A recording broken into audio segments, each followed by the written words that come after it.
¿Qué hay de malo en llorar? ¿Qué hay de malo en mostrar nuestras emociones? ¿Qué hay de malo en mostrarnos vulnerables delante de las personas? ¿Qué es aquello que nos está impidiendo constantemente sacar aquello que llevamos dentro? ¿Por qué nos cuesta tanto ser como somos nosotros realmente? Mostrar todas las partes de nosotros tal y cual son, sin intentar cambiarlas.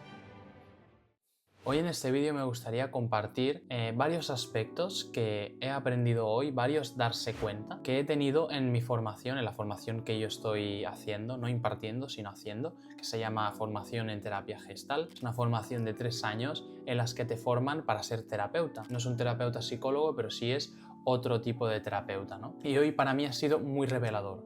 Así que os voy a ir compartiendo los diferentes puntos. Primero, mi experiencia personal que he tenido hoy. Hoy, entre otras dinámicas, una que hemos hecho ha sido estar cada uno en colchonetas. Imaginaros que es una clase de unas 12-13 personas con un terapeuta y 2 observadores, y cada uno desde su colchoneta hemos ido haciendo varios trabajos. Cuando ya habíamos hecho todos estos trabajos, que al final lo que han hecho es generar un ambiente, generar una energía de emoción emotiva, nos han puesto una canción que os la recomiendo si la queréis escuchar, que se llama Querido Yo. Pues en una de las frases que decía esta canción, que era básicamente gracias por no haberte rendido nunca, yo directamente me he puesto a llorar. Me he puesto a llorar por las siguientes razones. Figura que yo hace tiempo dejé el fútbol sala, ¿no? Y durante mi etapa de fútbol sala me he sentido que he tenido que ir a contracorriente en muchas situaciones, que si tenía lesiones, que si tenía molestias, que si durante una etapa me sentía muy cansado físicamente.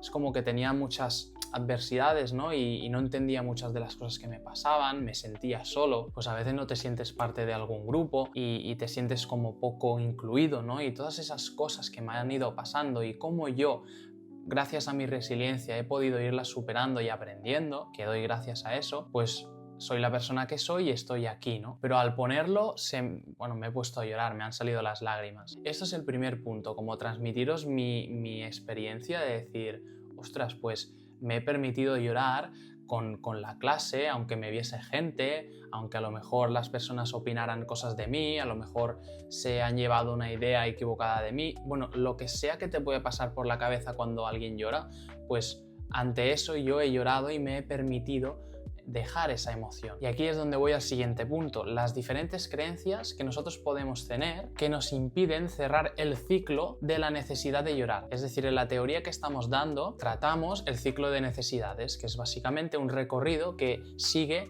una necesidad. Pues al inicio estamos en reposo, estamos tranquilos y nos sale la necesidad de ir al baño a hacer pis. Entonces sigue unos ciertos pasos, pero dentro de estos pasos hay una serie de mecanismos neuróticos que lo que hacen es impedir y cortar ese ciclo. Pues uno de esos mecanismos neuróticos es el introyecto, que no dejan de ser creencias que nos han instaurado y que nos impiden llorar.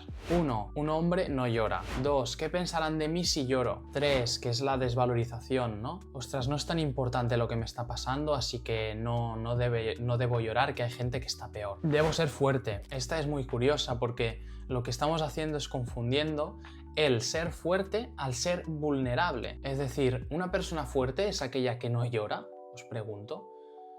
¿Tú crees que vas a ser menos fuerte si te reprimes ese llanto que tienes y esa emoción que necesitas sacar? Si lo piensas un poco, en el fondo tienes miedo. Quien se reprime un lloro es porque tiene miedo. Por tanto, el que todo ese miedo lo que hace es permitírselo, ese es el realmente fuerte, porque es lo difícil en el fondo, ¿no? Por ejemplo, hay una compañera que el otro día explicó una situación suya personal. Decía que muchas veces se reprimía el llanto porque por ejemplo, cuando iba a un funeral y veía a todas esas personas llorando, a ella le desbordaba tanto, que no quería mostrar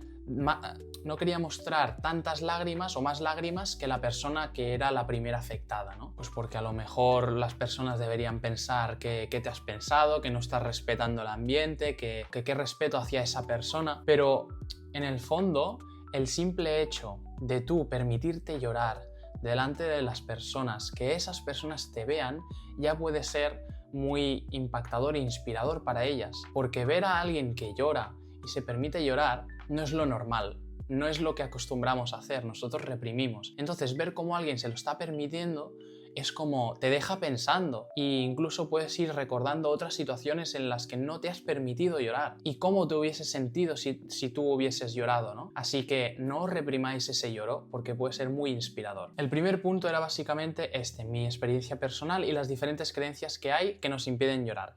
El segundo punto es que me estoy dando cuenta que estoy aprendiendo a llorar y en general a escucharme y a satisfacer mis necesidades. Es como que estoy llegando al punto en que cuando siento que necesito llorar, no tengo ninguna resistencia, no tengo ningún introyecto de estos que me someta, que me robe la posibilidad de llorar, ¿no? Y es una sensación tan placentera, porque ver cómo esas lágrimas van saliendo, van cayendo, sin tú poner ninguna resistencia, lo que hace en verdad es sacar mierda, saca emoción, saca mochila, ¿sí?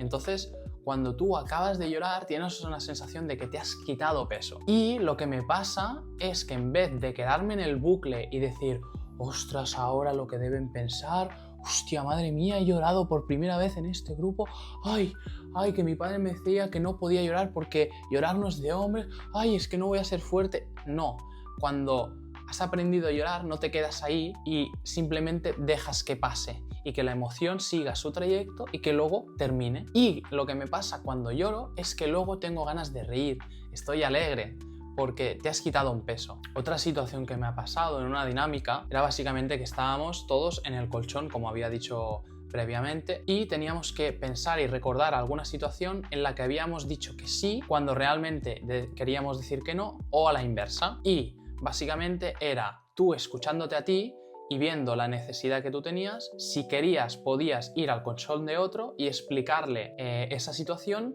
pero la otra persona no podía contestar. Y yo, sinceramente, no tenía ninguna necesidad de explicarlo porque, sinceramente, creo que soy una persona que en general suele poner sus límites, suele decir que no cuando toca, pero me he visto en una situación en la que todo el mundo iba hablando, todo el mundo interactuaba, y yo no iba a nadie, pero nadie venía a mí. Entonces ha sido una sensación de wow, ¿me quieren? ¿No me quieren? ¿Soy gracioso? ¿No soy gracioso? ¿Qué estoy haciendo mal? Simplemente con ver esa situación y yo sin añadirle ningún pensamiento y sin ninguna neura, simplemente quedándome en la distancia y observándome, he empezado a ver cómo ya una fuente de pensamientos y una fuente de emociones salían. Y ha sido súper revelador en el fondo porque te das cuenta que ahí tengo una heridita, tengo una pequeña herida que tengo que sanar y que eso me va a ayudar a tener mucho mayor bienestar. Entonces luego cuando hemos comentado eso con la terapeuta, que hemos hecho una rueda, pues básicamente he explicado alguna situación de mi vida en que esto me había pasado, ¿no? Pongamos que he sentido alguna vez que Carlos, por ejemplo, a lo mejor pues no teníamos muy buena relación, ¿no? Son esas situaciones en las que con una persona no hay muy buena relación, no de malestar, sino que simplemente no congeniamos, en las que yo me siento mal. Siento que yo podría hacerlo mejor, siento que, bueno, historias mías, ¿no? Entonces ella me ha dicho, que ha sido súper revelador, ostras, ¿y qué pasa si ese Carlos no te quiere? Porque toda necesidad que nosotros tenemos va enfocada a tener amor. Todo lo que buscamos nosotros es amor. Y al igual que con ese Carlos, lo que yo busco es que me quiera. ¿Qué pasaría si ese Carlos no me quiere? Muchas veces también me siento y me he sentido apartado de grupos porque me he sentido diferente, me he sentido que soy aburrido. Creo que incluso aceptaré que soy aburrido. Sí, soy un poco aburrido a veces y soy un poco pesado hablando de estas cosas, de que si de terapia, que si de psicología, que si el aquí y el ahora, que si la espiritualidad. Sí, ¿qué pasa? Es una parte de mí y creo que la tengo que aceptar. Y muchas veces me he sentido aburrido, ¿no? Y eso me dolía, en parte porque no aceptaba que yo podía ser así, ¿no? Que es uno de los problemas. Entonces la pregunta sería aquí, ¿y qué ocurre si soy aburrido? ¿Y qué ocurre si no intereso a los demás? También lo que me ha dicho la terapeuta es que si tú estás en un ambiente faena, de amigos, de familia, que sientes que no puedes aportar nada, es que a lo mejor ese no es tu ambiente y a lo mejor tienes que cambiar.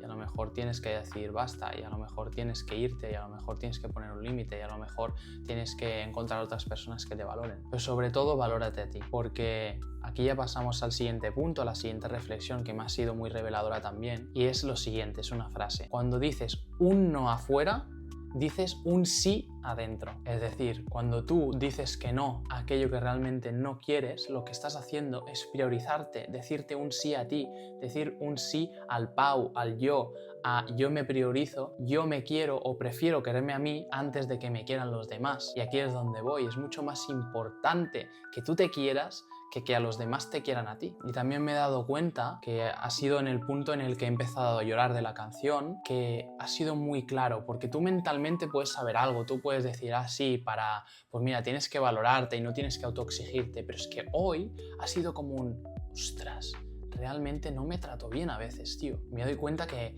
soy muy autoexigente, que no valoro las cosas que hago. Estoy haciendo muchas cosas bien, tío, y no me valoro, ¿no? Es simplemente veo las cosas que no hago. Pero todo esto, hasta que no lo integras en todo tu cuerpo, no lo puedes ver. Me gustaría que si has llegado hasta este punto del vídeo, primero decirte que eres un crack y que estás apostando por ti, por tu bienestar. Y mi reto ahora es que si te ha resonado, pongas conciencia en esas cosas que no te permites, ya sea llorar, ya sea a lo mejor bailar o gritar o enfadarte, todas esas cosas que tú reprimas por lo que sea, pues que ahora actúes distinto. Y sobre todo que delante de esa respuesta tú que es distinta, hagas una cosa, y es que te olvides totalmente de la respuesta de los demás, que te olvides del resultado, porque si tú vas a esperar que ese resultado sea el que tú quieres, que se adapte a tus necesidades, no vas a conseguir las dos cosas. No puedes seguir a lo mejor tu instinto o tu autenticidad y gustar a los demás. Estate preparado para lo que viene. Pero si este vídeo te ha resonado, pues ya sabes, puedes darle me gusta, puedes comentar también algunas situaciones en las que tú te hayas reprimido que